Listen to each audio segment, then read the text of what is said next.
Ross, thanks for joining us. We have an announcement to make, or you've got an announcement to make very shortly, but before we get on to that, I think we should discuss what's happened in the last 24 hours. It's probably been a bit of a whirlwind for you.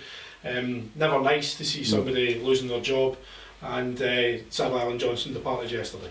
Yeah, no, it's never an easy thing to do. It's not been an easy 24 hours, to be fair, particularly when I did have a good relationship with Alan, hugely respected as an individual, very, very good coach, and he brought so many things to the table in terms of the improvements that we've made at the club and the professionalism.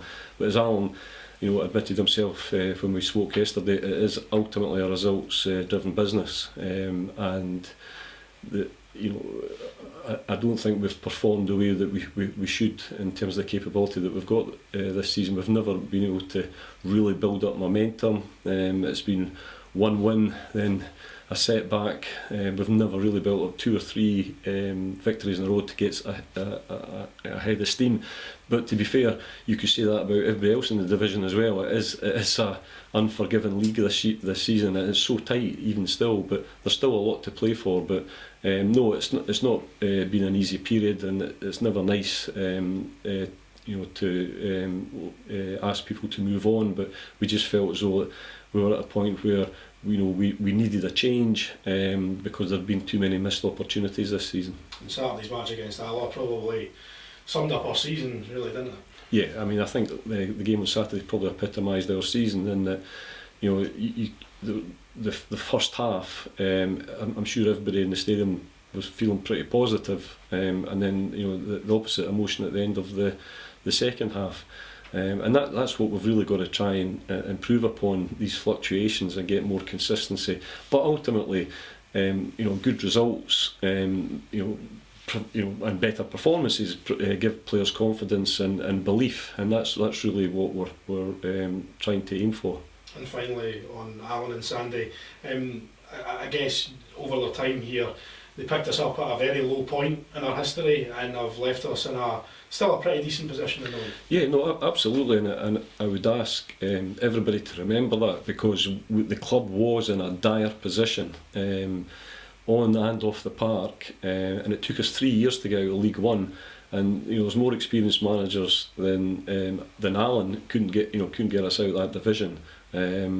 So he took on the club, and as I said earlier, improved upon everything that we were doing in and around the club, and improved every season, and we might still improve again this season. But I think sometimes you just need a fresh impetus and some change in and around, because at the end of the day, in every walk of life, somebody has perhaps a shelf life.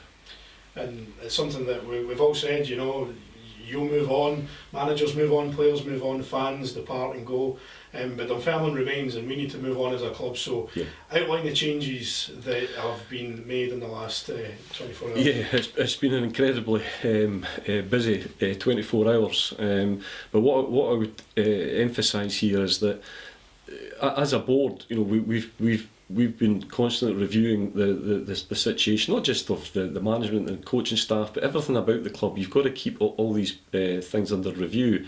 So you don't. If you decide you're going to change a manager, you don't change a manager and then go, right, okay, who do we go for now? So we've been reviewing things, and what we've tried to do is create a slightly different type of structure now going forward. We're looking to appoint a young, hungry coaching staff, and I'm delighted that I can announce that Stevie Crawford will be the head coach now at the club. Stevie came in the summer to assist Alan and Sandy, and it is difficult when you're coming into an established team, but I've seen enough of Stevie in terms of his desire, his commitment, his enthusiasm, his energy, and just his organisation, and the way that he analyses situation, and also what the values that he holds as a person. To me, that's really, really important. But he's a Dunfermline boy, Dunfermline supporter. He's played at the club for many years. He's got a good pedigree as a coach, and the jobs that he's been around. Okay, he's been, apart from his position at East Fife, as the assistant manager to Robbie Nielsen, but both of them achieved success. And So I'm excited with Stevie coming on board. Also, I can announce that Greg Shields will be joining the club. Greg, as everybody knows, needs no further introduction in terms of his playing career.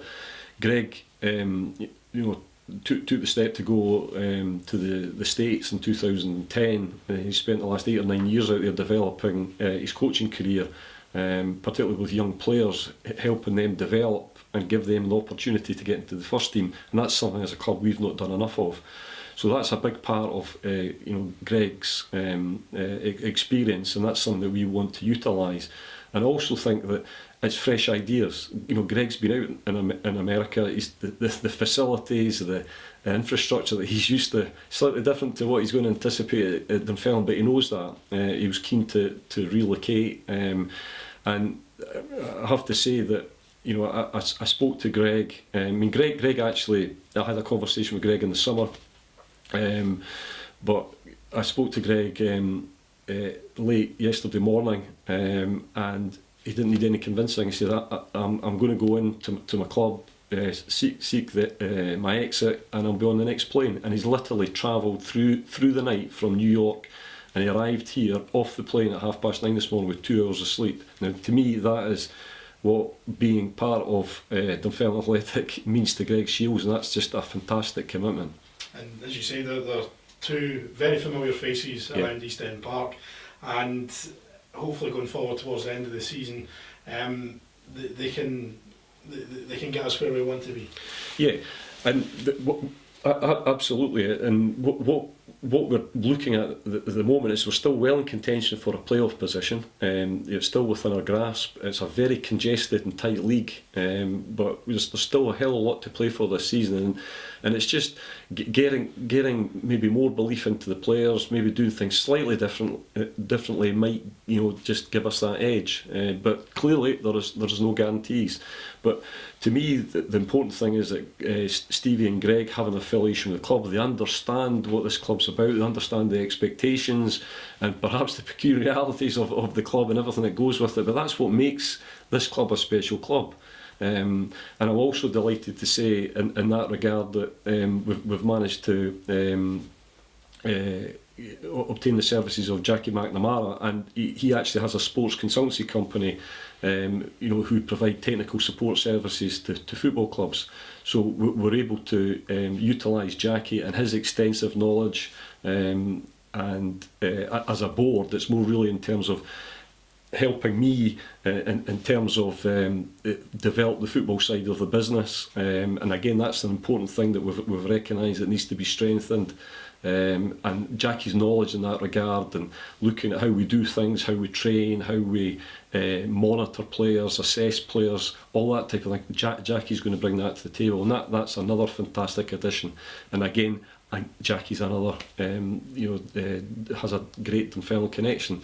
And the good thing is the three of them at this stage have all been successful at this club, and that's important because that's what we want to do going forward. You said, you've touched on it there, the change in the structure.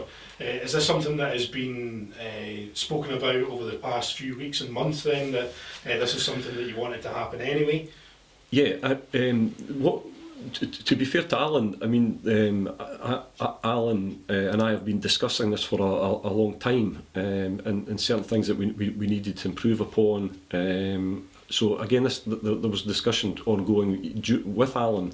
So I think we felt if we were going to make a change, that we had to learn from our mistakes and try and improve things. So yeah, from making the move this time, we wanted to integrate that new structure.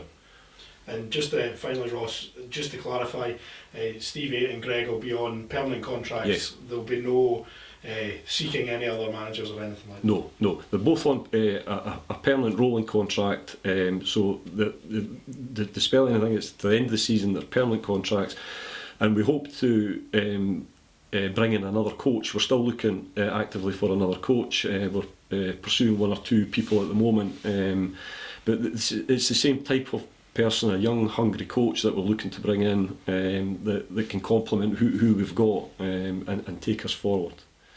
And finally, Ross, I'm sure that you'll want the entire Dunfermline support to get out to East End Park and get up to Tannadice on Saturday to give the new management team their entire support. Yeah, absolutely. It's important that we get right behind Greg and Stevie, particularly this Saturday, because obviously they've not had a lot of time for preparation. And I often say that we're stronger as a football club when we're all together. We're all pulling in the same direction. So I would obviously, ask our fan base to get right behind them. Starting on Saturday.